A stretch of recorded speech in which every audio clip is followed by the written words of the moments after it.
नमस्कार, कशा आहात सगळे? आज करणार आहे शेपूची भाजी. त्यासाठी मी भाजी मस्त धुवून चिरून घेतलेली आहे.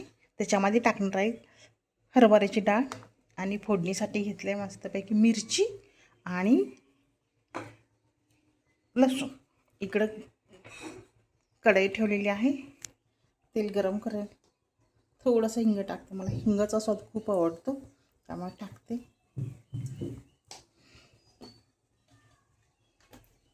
तुम्हाला आवडत असेल तर टाका. इकडं आमटी केली चाललेली आहे, म्हणजे गॅस सुरूच आहे. छान डाळीची केली आमटी.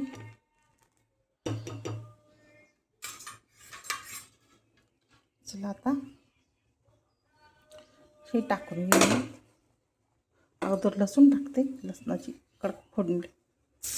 हा,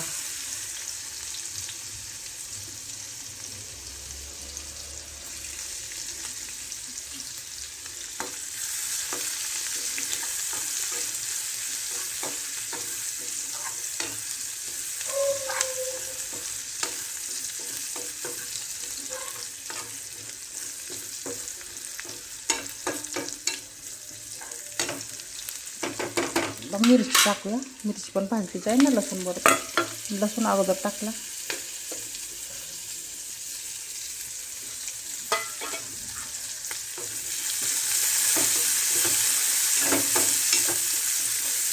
मिरचीतच करायची भाजी, छान लागते.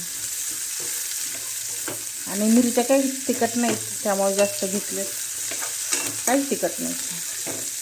मिरची म्हणायलाच मिरची आहे, फक्त लवंगी मिरची तिखट असते. इथं झालेलं आहे आमटी. गॅस बंद कर. या इकडे.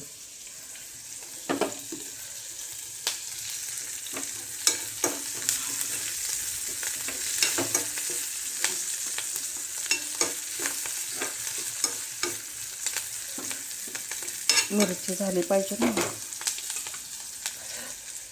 सगळे ठेवायला भांडी असतात, पण असं स्वयंपाक करताना पळ्या ठेवायला भांडं नसतं. डिशमध्ये ठेवायचं, इथं ठेवू शकतोय पण नको. टोमॅटो टाकते. टोमॅटो घ्यायला सांगायचं तर आहे. टोमॅटो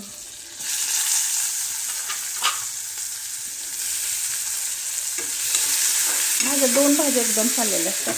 दोन्ही भाजी तयारी करत असते.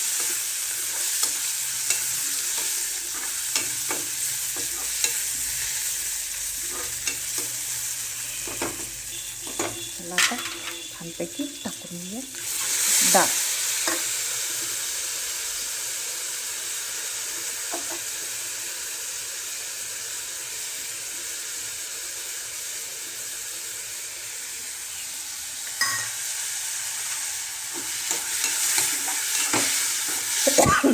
छान ठसका झाला. त्या टाकत्या भाजी.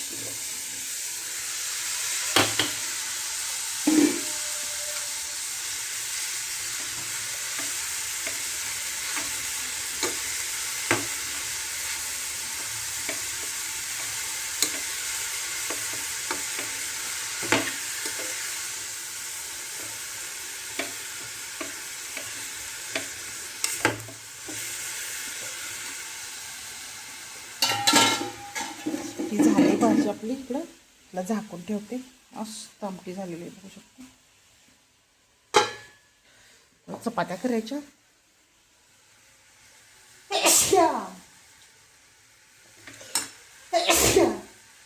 बापरे,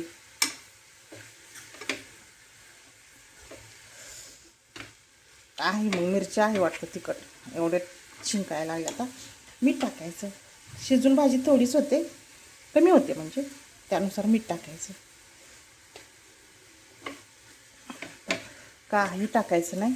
मस्तपैकी आहे या पाण्यामध्ये सुटते, त्याच्यात शिजवून घ्यायची.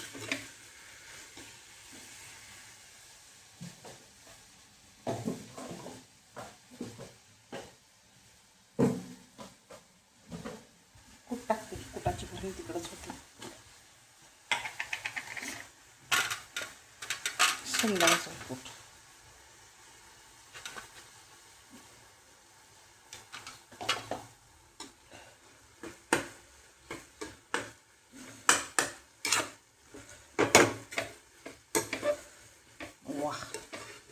मस्त झाली झणझणीत भाजी. तर पाणी ह्याचंच ते झालं ना, वाटलं का शिजते आपोआप, म्हणजे तेवढ्या पाण्यातच, जास्त टाकायचं नाही. बघा केवढीशी झाली, कढई भरली होती की नाही. अशी करायची मस्तपैकी शेपूची भाजी. शिजली का खाण्यासाठी तयार.